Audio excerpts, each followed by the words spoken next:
Right, guys, so the next step is to install is to run npm install to install project dependencies. All right, by the way, I'm getting this from the Laravel documentation. All right, so after we've installed Vue and Braze, you want to run npm install and run dev to start your development server. All right, I don't have to run any migrations yet. I have not configured my database.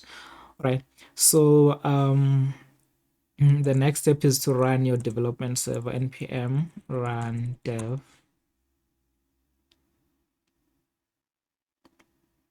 Right. Right now that our development server is running, want to visit the project from on the browser and see what we have so far. All right. Right, it's giving a blank page for now. Right, here we go. And you'll see that by default, Laravel appends that to the project base path, and you don't want that because now if I go ahead and type login, you'll see it gives a page not found. All right, so to fix that, we just want here, we just want that, right, the full path to the project and the public folder of the project. You don't want that appended, all right, to the URL. Right, so to fix that, this is, I believe, a Laravel bug. To fix that, you want to open your project and go into the composer,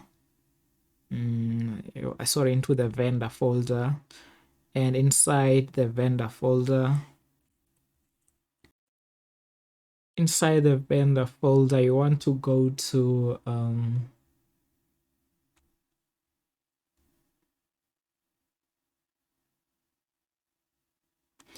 go to inertia.js and go to the source folder, and inside the source folder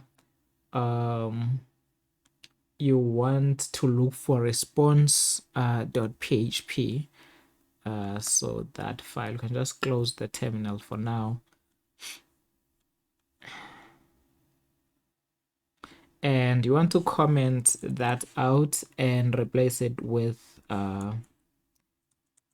URL equals request